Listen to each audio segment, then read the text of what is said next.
Virginia Beach is located on the coast of Virginia at the mouth of the Chesapeake Bay.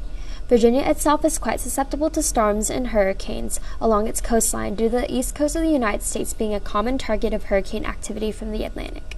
Virginia has a history of being affected by hurricanes and the severe weather that is associated with hurricane activity. This includes effects such as flooding, strong winds, storm surges, and more. The susceptibility to severe weather caused by hurricane season is noted by the local government to the extent that there is hurricane preparedness information located on the Virginia Beach website. The problem with mandatory evacuation is that it has the possibility of doing unintended harm. Take Hurricane Rita into account, where the mass evacuation led to confusion, high costs, and preventable deaths. Heavy traffic and mass gridlock led to great panic, leading to the deaths of over 100 civilians. In addition to this, unclear messaging and reluctant citizens compromised the goal of mass evacuation, leading to more turmoil. Without adequate government response and resources, there would be large repercussions with mandatory evacuation.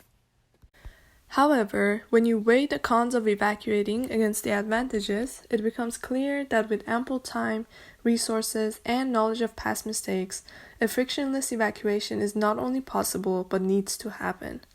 The biggest advantage of evacuating and planning for evacuation early is reducing risk. At this stage, we don't have solid data that determines where exactly the hurricane is going to hit.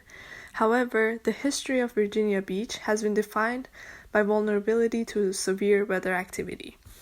We don't have control over where the hurricane will make landfall, but by reducing the cost of a possible landfall and its effects through proper mandatory evacuation, we can drastically lower the overall risk.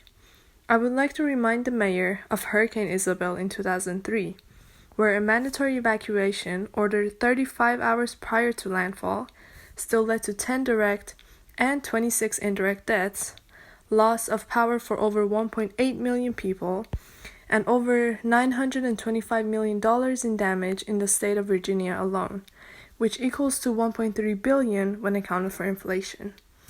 I would like to remind the mayor that the hurricane made landfall in North Carolina as a Category 2 and was weakened significantly as it moved through Virginia. We must not dismiss the possible effects of this hurricane on our city simply because the cone of uncertainty does not predict landfall in Virginia Beach. But we must also be careful not to repeat past mistakes when it comes to ordering and enforcing a mandatory evacuation. We want to avoid another Katrina incident that happened in Louisiana. The governor, Kathleen Blanco, issued a presidential disaster declaration, and the New Orleans mayor did not evacuate immediately, saying that there may be a possible evacuation in 2 days, resulting in 30,000 being placed in the Superdome and only having enough food and supplies for 15,000. We want to avoid that action early so that people can make plans in advance to evacuate. By evacuating 1 to 2 days before landfall, we can avoid gridlock traffic that Houston experienced during Hurricane Rita, which resulted in 3.7 million people evacuating on the roads, which became known as a shadow evacuation because people were not officially asked to do so and taking matters into their own hands, causing chaos of people evacuating at the same time. Lastly, we want to be clear when announcing that the evacuation is mandatory in order to avoid the events that happened in Houston when both the mayor and county judge confused citizens by saying opposite of what the other with voluntary and mandatory evacuations. That way, more lives can be saved. We should have a decision and plan made 60 to 72 hours before landfall and have buses fueled for evacuees and routes and shelters finalized. 72 hours prior to when the hurricane makes landfall, we propose to evacuate civilians by zones. From what we can see in the Know Your Zones website, Zone A would be the first to evacuate the area.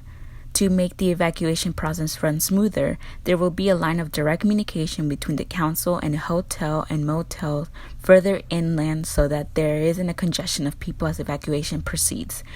During the remaining 24 to 48 hours, Zone B and Zone C will follow accordingly. All zones will proceed to get on I-264 West, and from there will go to I-64 southbound going to Hampton Roads Bridge Tunnels, or I-64 southbound going to Bowers Hill.